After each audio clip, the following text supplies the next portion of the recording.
Yeah, 2010, it's your boy Drastic, linked up with B+, Hooking Them Lips Part 2. We done told y'all to bring your A game.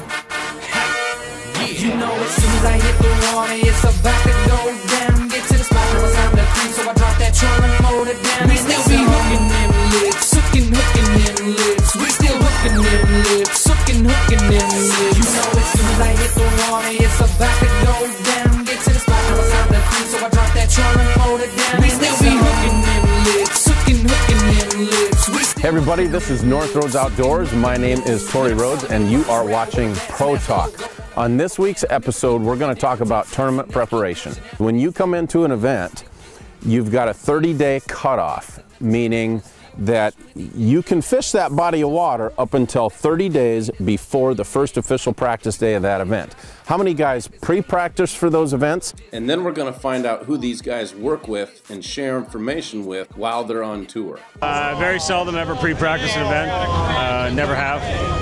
Every once in a while, you know, I think maybe I've done pre-practice maybe 3 or 4 lakes in the last 7 years, and that's about it. So I'm a firm believer you fish by current conditions.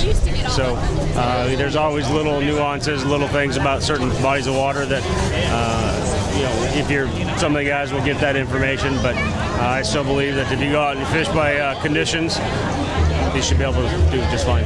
John Murray and I probably, you know, more so than anything over the last 20 years have shared more information than anybody else. But there's a few other guys that, you know, we'll just, if one of us needs a bone, we'll ask. For the most part, I do it a lot on my own. I share with Keith Poche, that guy right there. That guy right there. We share information, patterns, and that kind of stuff. You got to have a close circle, you know. That way you don't catch no riffraff or dock talk or whatever. But if the circle gets too big, then you start getting lied to. You start getting, you know, fish stories, that kind of stuff. But if you can work with one person, or if you got 3 or 4 that can work together, that's good. But yeah, me and Keith work together, and it works out pretty good. Well, it all depends where they're at. Like here in Wisconsin, I'm from Florida, so I didn't come up here before, and I didn't run around, don't know anything about it. Yeah, I work together with Gerald Swindle and Britt Myers, which is also official. We kind of work together, and that helps out some, especially on these long events that we don't know anything about. So that's kind of how we tackle that. Yeah, and not necessarily sharing spots, but sharing, you know, what the fish are doing, what techniques we need to be doing, and stuff like that. It's really every man for himself. I mean, some guys talk, you know. You got some guys that you can say, hey man, are they in 8 foot of water, or are they up on the bank? You know, you can kind of do some talking like that. I don't do a whole lot of investigation prior to showing up. I mean, because just like here at La Crosse, we have some really high water conditions and muddy. So, you know, talking to somebody when the lake is usually clear and low and stable and everything, all that's thrown out the window now. So it's back to work hard. We got 3 days to practice and figure these fish out, and I mean that's what we get paid to do. It's our job. Well, pretty much, you know, I got a couple guys I'll talk to, you know, as the tournament progresses, about general ideas. You know, hey, the fish are 10 foot deep and they're in grass or they're on wood or stuff like that, and just kind of get an idea of what, you know, try to develop a basic pattern that you can transfer throughout the lake. Yeah. Me and Steve Kennedy, we've been around fishing each other since we were little, so kind of grew up doing it.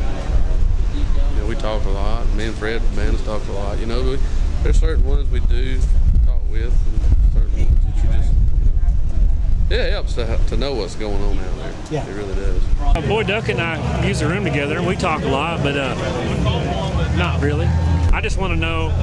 All I want to know from my competitors, I don't have a guy that I say, hey, look, come over here or whatever. Yeah. Boyd and I talk. I kind of tell him what I'm doing. But I want to know what it's going to take. It really depends on the lake. I mean, like a place like this, you do a lot more because I haven't been here in 13 years. So you have to do a lot more. And you go to a place like Guntersville that you fish about every other year, you don't have to do near as much. You know, you get on the internet, you can do a lot of work in a couple of hours, find a lot of information out. I've worked with Skeet Reese for 20 years. He and I work together, and we pretty much share everything. And I have other friends like Fred Wabon's, a couple of the Western guys that I sort of, but we don't share everything, you know, it's just more of, hey, you need help type of thing. But yeah, it's better to have 1 or 2 guys you can really confide in, because otherwise you get your head spun out with too much stuff. Speaking of information, that's next week's topic on Pro Talk. We're going to get into information sharing. We're going to ask a lot of these pros what they think about the information that they can gather. For example, do they think that it's fair whether or not that a guy gets a map marked or a whole bunch of waypoints? Does that topic even raise concern for these pros? That's on next week's episode of Pro Talk. Once again, if you have any questions or anything, leave them in the comments in the section below. You feel free to email me and Nate. Just go to NorthRhoadesOutdoors.com. Check us out on Facebook. Thanks for watching North Rhoades Outdoors, and we will see you next Monday. Randy, don't be checking me out, Randy. I saw you checking me out. You only wish you could be this pretty. You only wish. It's hard sometimes being this pretty. What's this lunch lady deal?